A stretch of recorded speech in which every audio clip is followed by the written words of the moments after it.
Manila, Philippines. The world of global finance was jolted awake this morning. A headline flashed across trading screens from New York to Tokyo. The World Bank's 2025 Global Economic Outlook projected the Philippines as a dominant global economic force by 2040. This wasn't just a prediction of growth, it was a declaration of a new world order. The news spread like wildfire, igniting conversations in boardrooms and newsrooms worldwide. On the floor of the New York Stock Exchange, traders huddled around monitors, stunned. Was this the same Philippines known for its typhoons and political dramas? Analysts scrambled to make sense of the report. The World Bank's announcement didn't just challenge old perceptions, it shattered them. Suddenly, the Philippines was at the center of the global economic narrative. For decades, Asia's rise was about China and India. The Philippines was rarely in the spotlight. Now, the World Bank was forecasting that the Philippines would not just catch up, but potentially lead. The institution was staking its formidable reputation on a future few had imagined. Journalists rushed to understand the country's macroeconomic policies, demographic trends, and unique culture. The world was suddenly hungry for information about this island nation. The story was no longer just about economics, it was about resilience and transformation. The Pearl of the Orient was about to be recognized as a global force. The World Bank's announcement was met with skepticism. The Philippines' history is one of struggle, centuries of colonization, political upheaval, and economic hardship. Outsiders saw natural beauty and warm people, but also persistent poverty and inequality. The country sits in the Pacific Ring of Fire, battered by typhoons and earthquakes, often set back by disaster. Corruption and bureaucratic red tape have long deterred investment. Manila's traffic jams became a symbol of infrastructure woes. The sick man of Asia label stuck for decades as neighbors surged ahead. The global diaspora of Filipino workers told a story of untapped potential at home. These old ghosts, disaster, corruption, and missed opportunities were the first things many remembered. The idea of the Philippines leapfrogging other nations seemed to ignore these visible problems. The skepticism was rooted in a long, difficult history. Yet, the source of the prediction was impossible to ignore: the World Bank. Known for its cautious, data-driven analysis, the bank's forecasts carry immense weight. For this institution to make such a bold claim, the data had to be compelling. The World Bank's endorsement forced analysts to look past old headlines and dig deeper. The report signaled that the Philippines' economic and social structures were changing. The country was reaching a tipping point, its new strengths beginning to outweigh old weaknesses. This was a credible turning point. For years, local leaders touted improvements in governance and macroeconomic fundamentals, but were met with cynicism. The World Bank's report was external validation from a trusted authority. It lent legitimacy to the story of Philippine progress. The report drew a line: the old story of struggle versus a new narrative of breakthrough. The World Bank was betting on the resilience and ingenuity of the Filipino people. The world was now forced to take this bet seriously. The institution had put its reputation on the line. Overnight, the conversation about the Philippines had changed. The World Bank's report pulled global attention toward the Philippines. The financial world shifted from skepticism to scrutiny. Investment banks and corporations sent analysts to Manila, Cebu, and Davao for first-hand information. Investors began to see past headlines about typhoons and politics, focusing on the numbers. They saw high GDP growth, stable inflation, and a strong banking sector. Remittances from overseas Filipinos provided a solid foundation for consumer spending. The data revealed a resilient, stable economy. Analysts noted the country's young population, a median age of 25, creating a powerful demographic dividend. Unlike aging developed nations, the Philippines had a growing, energetic workforce. This was now seen as the country's greatest asset. Within weeks, new investments were announced: a European car plant, a Silicon Valley tech expansion. These were concrete business decisions, not speculation. The narrative was shifting in real time. The Philippines was becoming a destination for serious, long-term investment. The world's investors were starting to place their bets.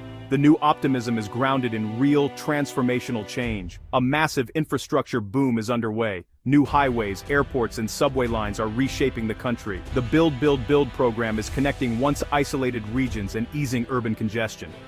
Alongside this, governance reforms are streamlining bureaucracy and digitizing services, reducing corruption. New laws are opening key sectors to foreign investment. These reforms are creating a more predictable, competitive environment for business. The Philippines is also becoming a leader in climate resilience, building infrastructure to withstand storms and promoting sustainable agriculture. Mangrove reforestation and disaster preparedness are turning vulnerability into strength. Infrastructure, reform, and resilience are the engines of transformation. Better infrastructure attracts investment, better governance builds trust, resilience protects gains. Together, these changes create a stable, dynamic foundation. The World Bank's bold prediction is supported by concrete evidence. The Philippines is not just dreaming, it's building its future, piece by piece. The transformation is visible, tangible, and accelerating. The nation is laying the groundwork for lasting prosperity. Beneath the infrastructure boom lies a digital revolution. The Philippines is now a hyper-connected nation, with one of the world's youngest, most tech-savvy populations. This digital connectivity is unleashing innovation and economic activity. Filipino youth are not just tech consumers, they're creators, driving the booming business process outsourcing industry. Today they provide high-value services in software, animation, and digital marketing for global clients. A new generation of freelancers and entrepreneurs is rising, creating their own opportunities online. Startup hubs are emerging in cities nationwide, with young entrepreneurs solving local problems using technology. These startups are uniquely Filipino, designed for their communities. The digital dynamism is a key reason for the World Bank's optimism. The economy is diversifying into high-growth, knowledge-based industries. The creativity and global mindset of Filipino youth are fueling this revolution. They are building the bridges to the future with code and connectivity. To understand the Philippines' rise, look beyond data, look at its cultural heart. At the core is Bayanihan, the spirit of communal unity and cooperation. In the 21st century, Bayanihan drives social and economic innovation. After disasters, communities organize, share resources, and rebuild together, long before official help arrives. This collective resilience is both a social safety net and an economic force. Entrepreneurs are building businesses with purpose, prioritizing community well-being. Social enterprises partner with indigenous groups, connect farmers to markets, and ensure fair wages. These are sustainable businesses built on mutual support. Bayanihan in action means rising by lifting others. This spirit fosters collaboration, trust, and shared responsibility.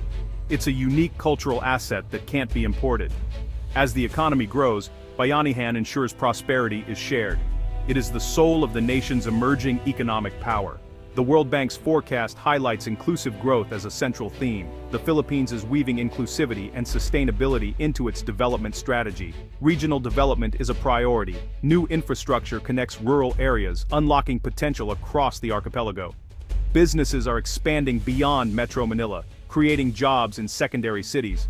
Financial inclusion is accelerating, with mobile wallets and fintech bringing banking to millions. Street vendors and fishermen now access digital payments and microloans. This empowers people to save, invest, and build businesses. Environmental sustainability is also central. Renewable energy, marine protection, and sustainable tourism are priorities.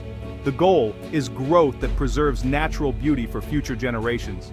The Philippines is learning from others' mistakes, pursuing responsible development.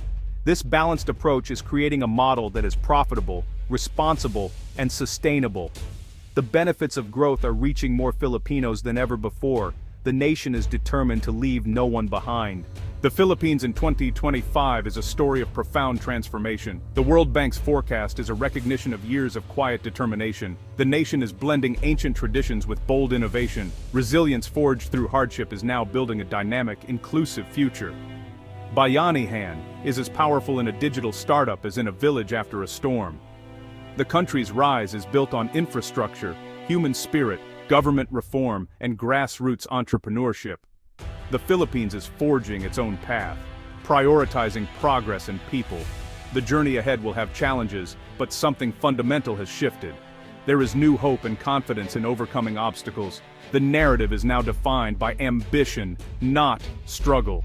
The Filipino people are actively building their future together. The world should watch closely. This is more than an economic story. It's a testament to resilience, community, and hope. The Pearl of the Orient is ready to shine, lighting a new way forward for all.